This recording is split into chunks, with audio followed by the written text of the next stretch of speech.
Hoje, os Estados Unidos é a maior potência mundial. É um país que influencia boa parte do mundo com suas músicas, séries e filmes. E foi um país que teve uma história muito interessante. O meu nome é Luísa. Ananda e Crislane. E hoje a gente vai explicar como que os Estados Unidos se formou.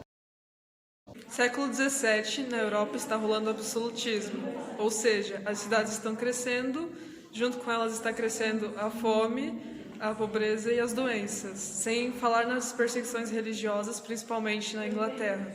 Essas foram algumas das causas que levaram as pessoas a migrar para a América do Norte, e também porque elas viam a América como um novo mundo ou uma chance de mudar de vida.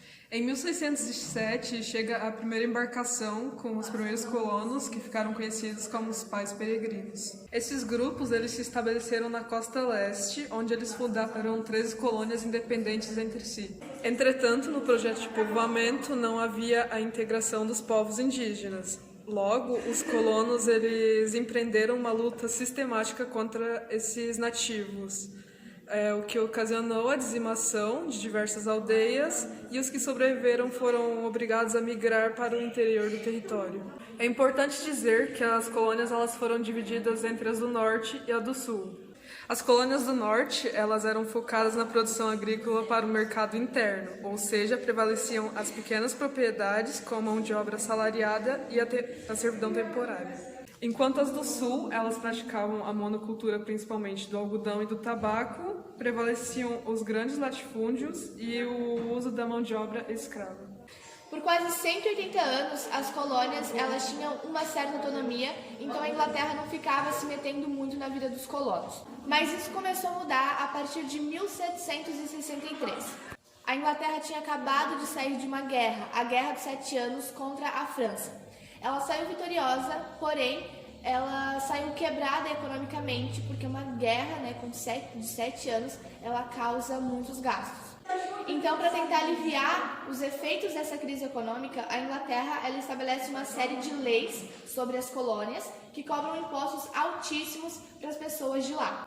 Alguns exemplos dessas leis são a lei do açúcar, a lei do selo, a lei do chá, e essa, inclusive, a lei do chá, ela teve uma resposta por parte das pessoas, da população. A lei do chá, ela estabelecia que todo chá comprado pelas colônias precisava vir da Inglaterra. Insatisfeitos com isso, os colonos eles fazem um protesto em 1773. Esse protesto é conhecido como a Festa do Chá, onde os colonos e comerciantes eles se fantasiam, se vestem de indígenas e eles atacam um navio que está chegando da Inglaterra para as colônias carregado de chá, e eles começam a jogar toneladas, todas as caixas de chá no mar em forma de protesto. Em resposta a esse afronto, a Inglaterra ela lança as leis intoleráveis, que são leis mais pesadas ainda. Julgando e punindo qualquer pessoa que participasse de qualquer confronto, qualquer desentendimento político, e estabelecia também a lei do aquartelamento, onde os colonos eles tinham a obrigação de abrigar em suas casas esses soldados ingleses aqui, esses militares ingleses, que vinham para as colônias para tentar evitar algum futuro conflito, alguma coisa do tipo, como já tinha acontecido na Festa do Chá.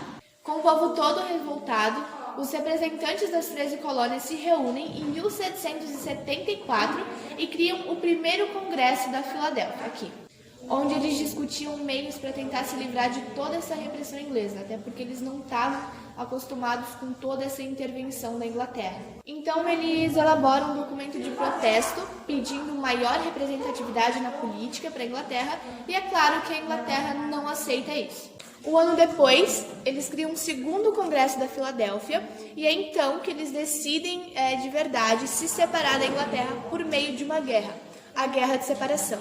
Em 4 de julho de 1776, a Declaração de Independência dos Estados Unidos ela se torna pública, e a Inglaterra mais uma vez não aceita, e a guerra se prolonga por mais anos. A Guerra de Separação durou até 1781 e podemos denominá-las em dois momentos.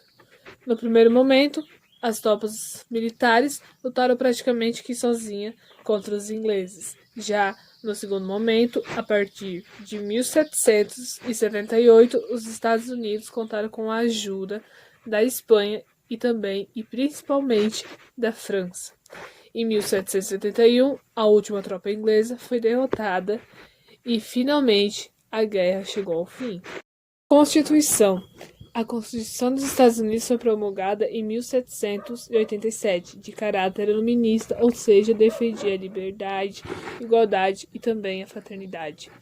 Estabeleceu que os Estados Unidos seriam uma república federalista, presidencialista, onde teria um presidente, mas cada estado, no caso, teria uma certa autonomia. No que se refere à cidadania, a Constituição assegura como liberdade, expressão, crença e, é claro, a tripartição dos poderes em poder judiciário, legislativo e executivo. A Constituição dos Estados Unidos, a Declaração de Independência, ela é muito linda, ela defende os principais iluministas, igualdade, liberdade, fraternidade para todos, mas infelizmente não é bem assim que aconteceu e que acontece na prática. Porque mesmo depois da independência, de ter instaurado ali um sistema presidencialista, as questões sociais elas ainda continuaram as mesmas. As mulheres, por exemplo, só tiveram direito ao voto em 1920. Então, ali logo no início, só podiam votar homens que fossem ricos, que comprovassem renda ou que tivessem grandes propriedades. E os indígenas também não eram considerados cidadãos na Constituição. Sem falar que a escravidão ela foi mantida ainda por muitos anos, principalmente, fortemente na região do sul dos Estados Unidos. Por isso que hoje a região mais racista dos Estados Unidos é a parte do sul, porque lá a escravidão ela durou por mais tempos e deixou mais rastros na história daquele povo. Tanto que surgiu, por muitos anos, e tem até hoje, vários movimentos sociais que lutam contra o racismo nos Estados Unidos.